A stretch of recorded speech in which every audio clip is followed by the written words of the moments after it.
Hey everyone, just a quick reminder. Only about 25% of you watching are subscribed to the channel. If you're enjoying the content, hitting that subscribe button would really help the channel grow. And while you're at it, smash that like button too. It helps a ton, and lets me know you're enjoying the content. Thanks for being here, and let's dive into the story. Dude, I should have just kept skating. That's what kept running through my head as I stared at the help wanted sign pinned to the QuickTrip community board. It was a Saturday, and I was chilling at the skate park with my dudes, stacking clips for the YouTube channel. Problem was, the channel wasn't exactly poppin' like it used to. The views were down, ad revenue sucked, and sponsorships? Yeah, none of those. So, when I saw that sign, I jokingly nudged my friend Kyle and said, "Bro, imagine if I worked at QT. We could make a whole new channel, QT Skate Sesh." Kyle laughed. "Dude, you could set up the camera in the parking lot. Midnight kickflips off the curb. Call it kickflips and taquitos. Or 360 no comply and gas station nachos," Jake chimed in. "Better yet," Ryan added, "if a customer wipes out on the oil slick near Pump 3, instant viral clip. Boom. Millions of views."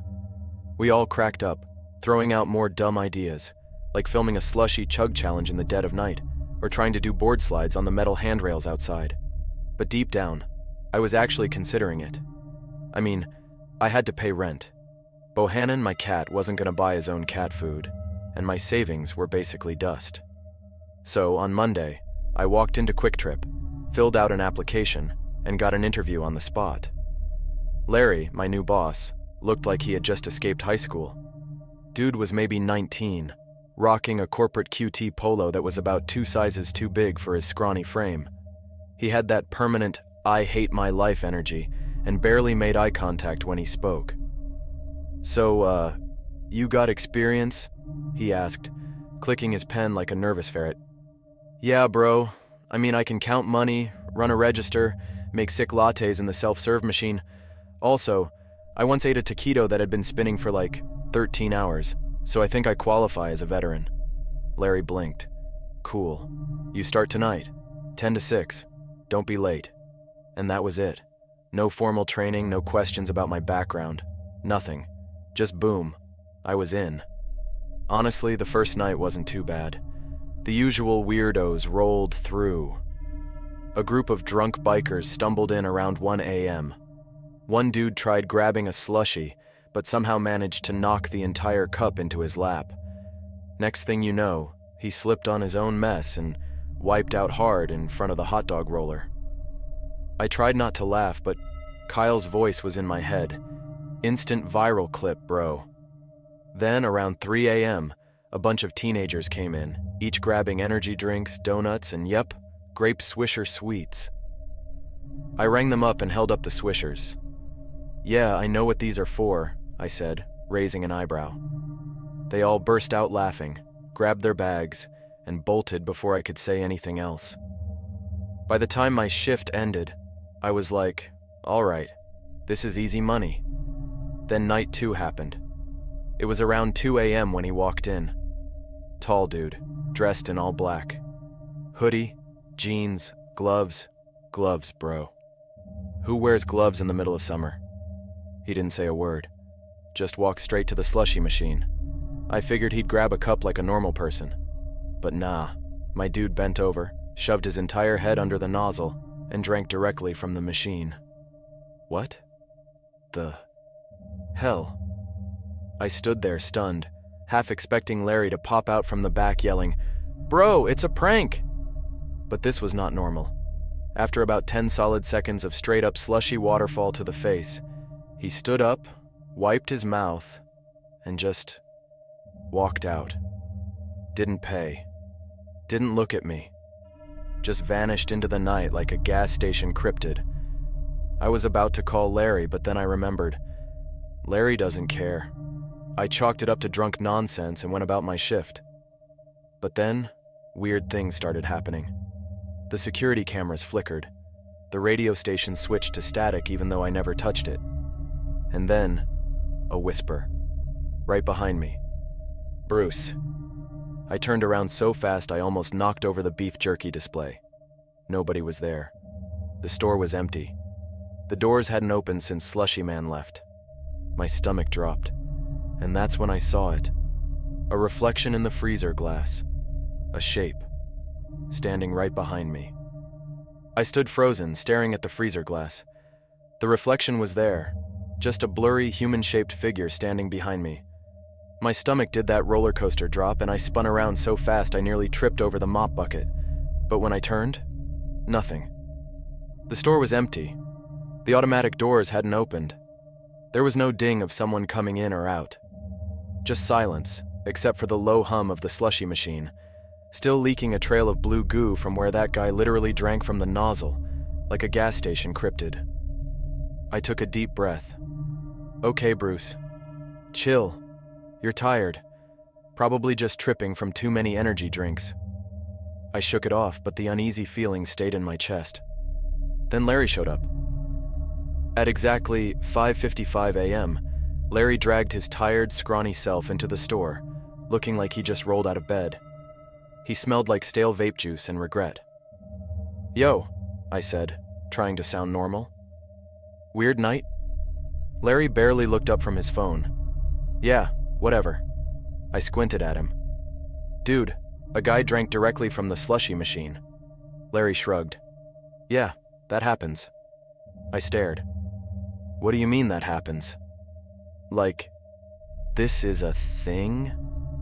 Instead of answering, he reached into his pocket and pulled out a crumpled piece of paper.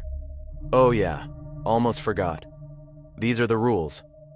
You probably should have had them on night one, but, you know, whatever. You made it. So you're fine. He dropped the paper on the counter and walked off to the back office like he hadn't just casually handed me a list of rules for surviving the night shift. I picked up the paper, already feeling my stomach knot. The handwriting was messy, scrawled in what looked like red ink. At least I hoped it was ink. Rules for the QT night shift, 10 p.m. to 6 a.m. At exactly 1:13 a.m., check the security cameras. If you see someone standing in the aisle staring at the floor, do not approach. Go to the back office and wait 5 minutes. If they're gone when you return, continue your shift. If they're still there, clock out and leave. If the radio suddenly turns to static, change the station immediately. If the static doesn't go away, turn the radio off. If you hear a voice coming through the static, do not listen. Cover your ears and hum until it stops. You may hear knocking from the freezer section between 2:30 and 3 a.m. Do not open it. Do not look inside. Ignore it. If a man in all black comes in and drinks from the slushy machine, let him. Do not speak to him. Do not acknowledge him. He will leave when he's done. If the front door is open but no one comes in, check the time. If it's 4:44 a.m., go to the bathroom and lock yourself inside for exactly 4 minutes. If you see someone outside the store after 3 a.m., do not let them in. They will try to convince you. They will knock, beg, and sometimes cry. Do not let them in. Under no circumstances should you ever look into the reflection of the freezer glass after 2 a.m. I put the list down. My hands felt weirdly cold. Dude. I was supposed to get this yesterday. Hey Larry? I called out. A muffled voice came from the back room. What? I held up the paper. Is this like, a joke? Larry peeked his head around the corner. Nope. Follow him. Or don't. Up to you.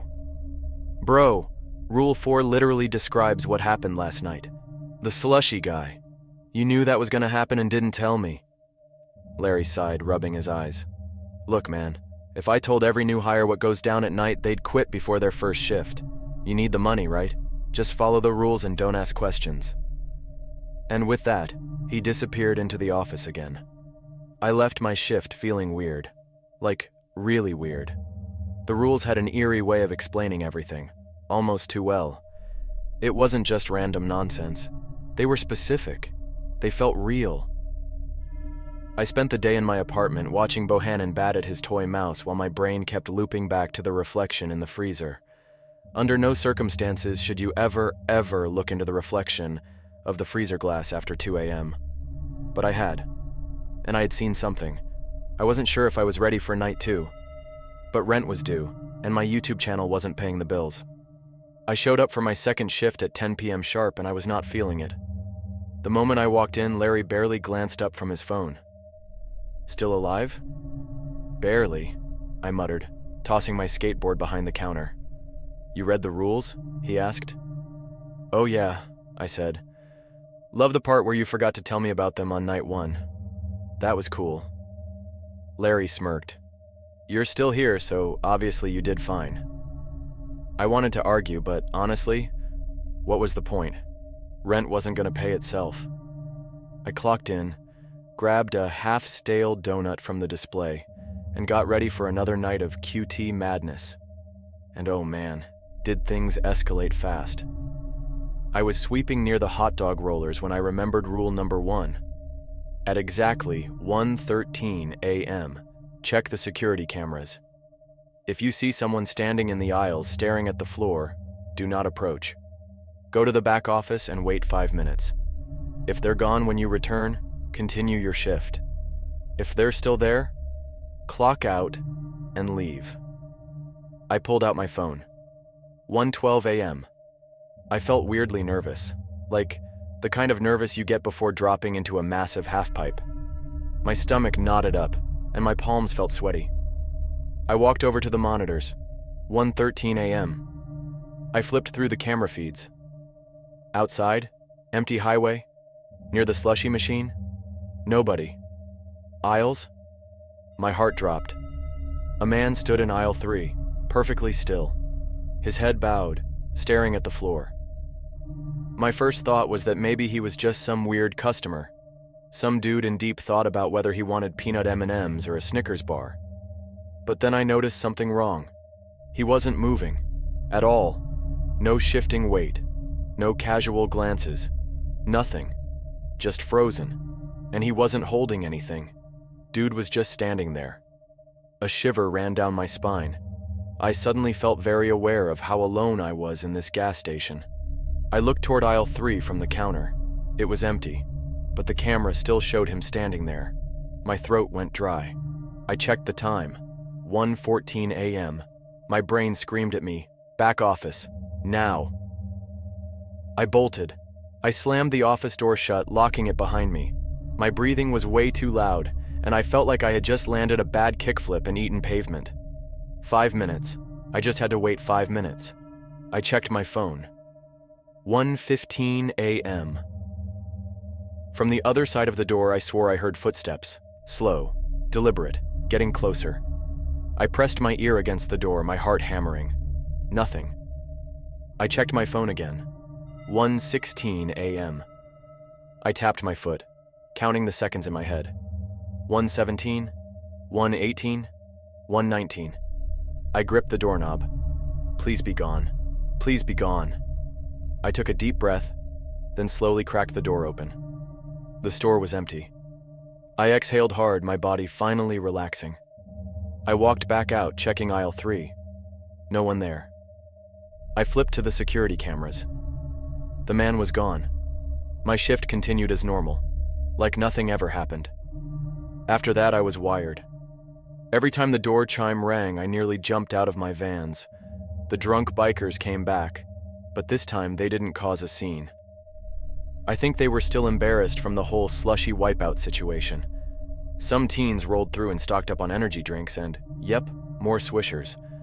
For a while, it almost felt normal, until I heard the knocking. It was soft at first, a light tap, tap, tap coming from the freezer section. I felt my stomach twist. Rule number 3. You may hear knocking from the freezer section between 2:30 and 3 a.m. Do not open it. Do not look inside. Ignore it. I checked my phone. 2:58 a.m. Dude, I wanted to ignore it, I really did. But my curiosity was eating me alive. I turned my head, just a little, and the knocking got louder. Nope, nope. I turned my back to the freezers and started humming to myself, pretending like I didn't hear a thing. The knocking kept going. 2:59 a.m. It got faster, more desperate, like someone was trapped inside, like they were trying to get out. I squeezed my eyes shut.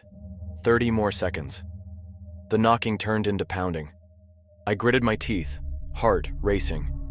Then, silence. I hesitated. Checked my phone. 3 a.m.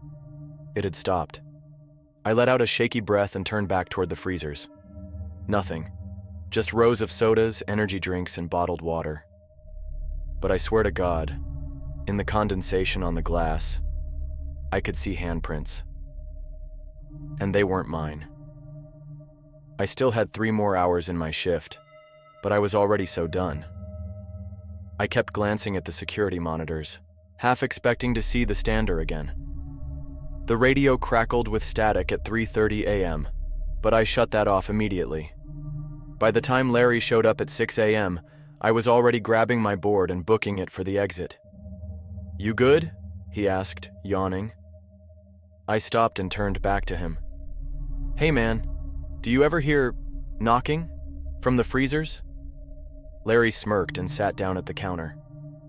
"Yep." He pulled out his vape, took a long drag, and exhaled a cloud of fruit-scented nonsense. "And you never check it?" I pressed. Larry chuckled. "Nah, why would I? You saw the rules." I stared at him for a second. Then I left. I should have quit then and there, but I came back for night 3, and that's when things got way worse. I don't know why I came back for night 3. I should have quit. I should have walked out after seeing those damn handprints in the freezer glass, but something about the whole thing. It was terrifying, yeah, but it was also weirdly addicting. Like when you land a perfect kickflip and almost stick it, but you bail last second. You have to try again. You need to land it. That's what working at QuickTrip felt like now. Except instead of perfecting my flip tricks, I was trying to make it through the night without pissing myself in fear. When I rolled in for my shift, Larry was already waiting for me. "Dude, I'm impressed," he said, tossing me the keys. "Most people quit after night 2. I caught them and shrugged. What can I say? I live for bad decisions. Larry snorted. "Well, you survived the first couple of freak shows. Let's see how you do with tonight's special guest." I blinked. "What?" But before he could answer, he clocked out, flipped me the bird, and walked out the door. I already hated everything about this. The night started out normal. A guy came in to microwave a gas station burrito for a solid 5 minutes before walking out without paying. Another dude bought 6 cans of Monster and looked like he was already on the verge of a heart attack.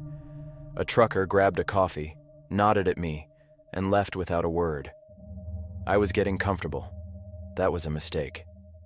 Because at 3 a.m., the front doors opened. The chime went off. But nobody came in. A cold chill ran up my spine.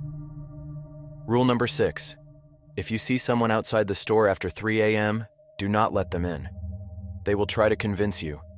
They will knock, beg, and sometimes cry. I swallowed hard and slowly turned toward the doors. There he was. A man stood just outside, facing the glass, hands pressed against it. His face was shadowed under the flickering overhead lights, but I could tell something was wrong. His mouth hung open just slightly. His breath fogged the glass. I took a step back. The man knocked. Once, twice, then a third time, slow and deliberate. I tried to ignore him. I tried. But then, he whispered, "Hey man, can you let me in? I just need to use the bathroom." My chest tightened. His voice was off. It was too smooth, like someone pretending to sound normal, like a bad actor reading lines. I didn't move. The man knocked again. Louder this time. "Come on, dude. Just real quick. You work here, right? Just let me in for a second." I shook my head, stepping further away from the door. Then, his head twitched. Like, hard. And his mouth stretched into a grin. Too wide. Way too wide. "Bruce?" I nearly tripped over my own feet. He knew my name. I never told him my name. I bolted to the back office, slamming the door shut behind me. My heart was pounding so loud I thought it might explode. The knocking started again. Slow, rhythmic, right outside the office door. "Let me in, man." I clenched my teeth, squeezing my eyes shut. Ignore it. Ignore it. Ignore it. The knocking stopped. Silence. I checked my phone. 3 a.m. I counted to 10, my breath shaky. Then, cautiously, I opened the office door just a crack. The store was empty. The front doors were shut. The man was gone. But on the glass, written in smeared breath, were 3 words. "See you soon." By this point, I was done. I kept my head down, refused to look at the security cameras, and avoided the freezer section like my life depended on it, which honestly, it probably did. Then the front doors opened. I froze. But this time, someone actually walked in. A woman. She looked normal, probably in her late 30s, wearing yoga pants and a hoodie. She grabbed a pack of gum, a coffee, and came up to the counter. I forced a smile, trying not to sound completely on edge. That all for you?" She nodded, sliding me a 10. As I made change, I glanced at the clock. 4:43 a.m., and that's when my stomach dropped. Rule number 5. If the front door's open but no one comes in, check the time. If it's 4:44 a.m., go to the bathroom and lock yourself inside for exactly 4 minutes. I looked back at the woman. She was staring at me. Her smile twitched. My hands went cold. The clock flipped to 4:44 a.m. I didn't hesitate. I sprinted to the bathroom, slammed the door shut, and locked it. My breath was ragged. My heart pounded against my ribs. Then outside. Footsteps. Slow. Dragging. Right outside the bathroom door. I backed up against the wall, gripping the sink. Then, knocking. I covered my ears. The voice that followed wasn't human. It was layered, like 2 people speaking at once. One deep, one high-pitched. "Bruce, you don't have to hide." I squeezed my eyes shut. The knocking continued. "Come out, we just want to talk." I checked my phone. 4:47 a.m. Just 1 more minute. The doorknob started turning. I held my breath. 4:48 a.m. The knocking stopped. The footsteps faded. I waited. Then, slowly, I cracked the door open. The store was empty. The woman was gone. Everything looked normal, like nothing had happened. I stepped out, shaking. The front doors were closed. The air smelled like stale coffee and gasoline. I glanced back at the bathroom mirror, and that's when I saw it. Handprints, all over the glass. Too many to count. I clocked out the second Larry walked in. "Damn, bro, you look rough," he said, tossing me a Red Bull. I caught it, exhaling shakily. "Larry," I muttered, "I think I'm done." Larry just smirked. "Yeah?" he said, cracking open a drink. "They all say that. I should have quit. I wanted to quit, but I needed the money and something about the whole thing.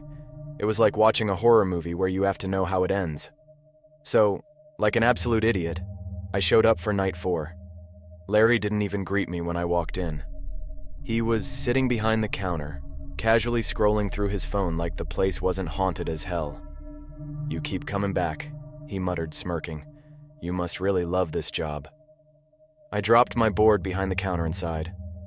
"Nah, I just love suffering." Larry snorted. "Fair. Anyway, have fun, bro." He clocked out, flipped me the bird, and left, like he always did. And just like always, things started going downhill fast. The first few hours were quiet. A couple truckers grabbed coffee. Some dude wandered in to buy a pack of smokes and literally fell asleep standing up at the counter. I was starting to think maybe, just maybe, I'd have a normal night. Then, the slushy machine started dripping. A single drop of neon blue liquid plopped onto the counter. Then another, and another. I grabbed a rag and went to wipe it up. When the front doors slammed open, I jumped back. Standing there dripping wet was the slushy man. Same black hoodie, same gloves, Same weird frozen expression. Except this time, his entire face was stained blue. His hoodie was soaked like he had just crawled out of the damn slushie machine. The store was completely silent. The only sound was the faint hum of the machines and the slow drip, drip, drip of slushy liquid hitting the floor. Then, in one slow, jerky motion, the slushy man turned his head toward me and grinned. It was the same too-wide smile as the man outside the door last night. The kind of grin that felt wrong, like his skin was stretching too far, like his mouth wasn't supposed to open that wide. My breath caught in my throat. I knew the rule. If a man in all black comes in and drinks from the slushie machine, let him. Do not speak to him.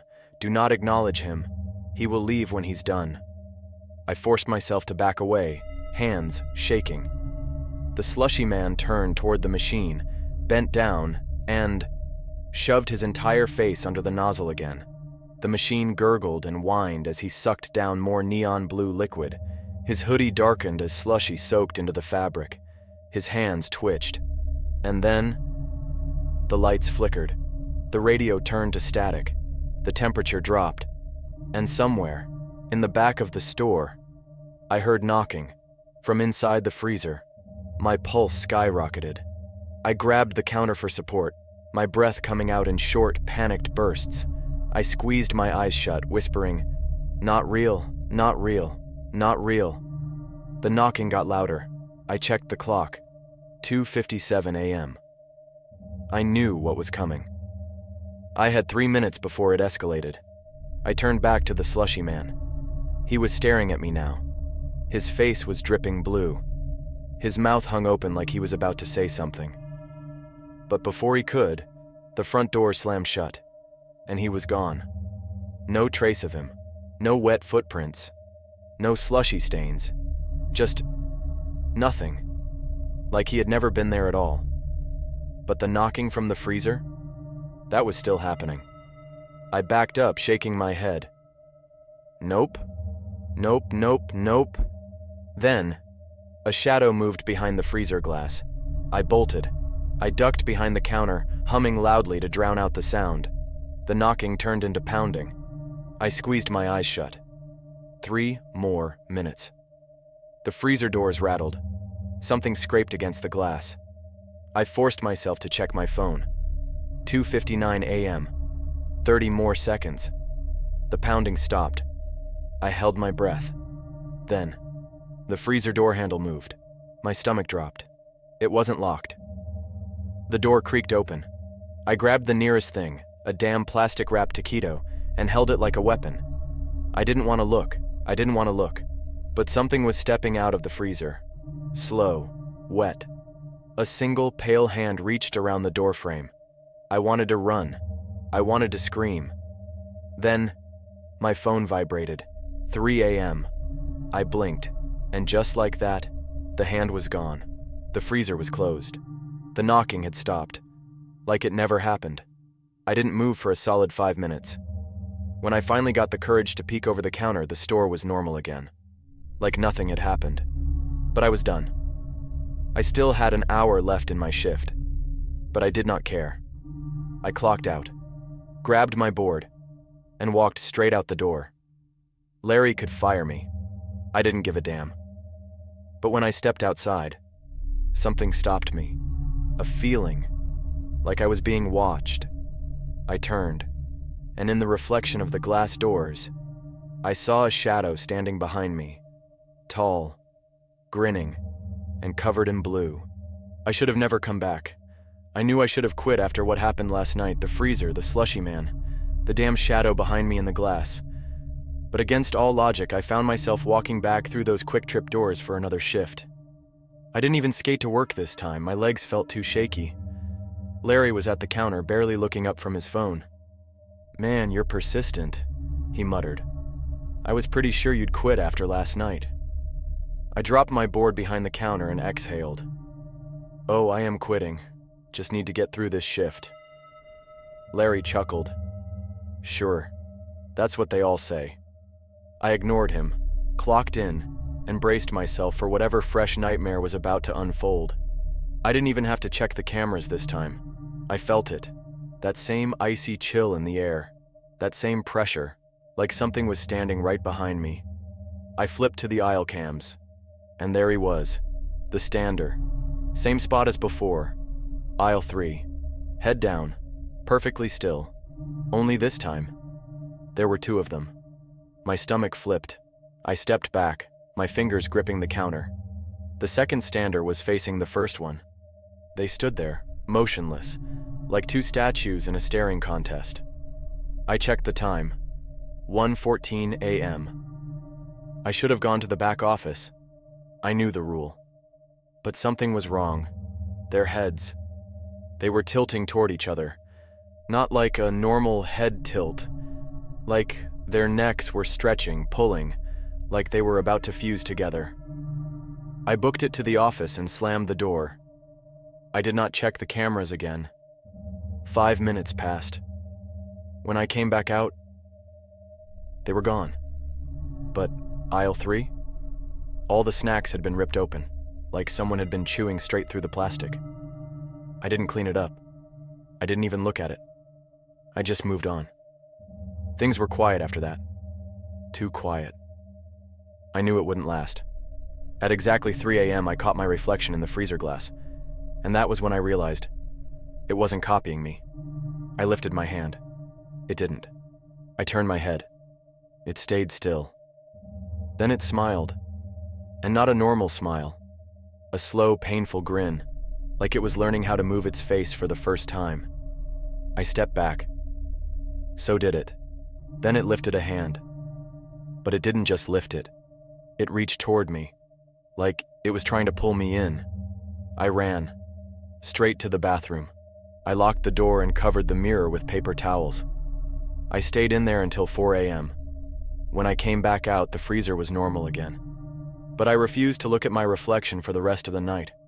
I was so close to being done. So damn close. Then, at 4:44 a.m., the radio flicked to static. Rule number 2. If the radio suddenly turns to static, change the station immediately. If the static doesn't go away, turn the radio off. If you hear a voice coming through the static, do not listen. Cover your ears and hum until it stops. I grabbed the dial, turned it. Nothing. More static. Turned it again. Still static. I reached for the power button. Then I heard it. A voice. Low, scratchy, whispering through the static. "Bruce, don't leave us." I slapped my hands over my ears. Hummed, louder. The voice kept talking. "You belong here now. We all do." My chest tightened. The air in the store felt thicker, like it was pressing down on me. The static grew louder. Then, it stopped. The radio went silent. I uncovered my ears, heart hammering. Then I turned around. And standing in the aisle was every single person I had seen over the last 4 nights. The stander, the slushy man, the man at the door, the woman who disappeared at 4:44. All of them, standing perfectly still, watching me. And then all at once, they smiled. I didn't stay for Larry to show up. I didn't even clock out. I grabbed my board and ran out the door. I skated home faster than I ever had in my life. Bohannon was waiting for me, meowing like he hadn't been fed in days. I picked him up and just sat there on the floor, shaking. And that was the last time I ever set foot in QuickTrip. Larry texted me the next day. "Larry, yo, you good? You didn't show up tonight. I knew you wouldn't last." I blocked his number. I never went back. Instead, I picked up my camera, went back to the skate park and started filming again. The YouTube channel took a while to recover, but eventually the views came back. I started posting again, editing tricks, hanging with my friends, living my actual life. But sometimes late at night when I'm alone, I still get that feeling. That heavy, suffocating pressure, like I'm being watched. And sometimes when I check my phone, I see a notification, an anonymous comment on one of my skate videos. 3 words. "See you soon."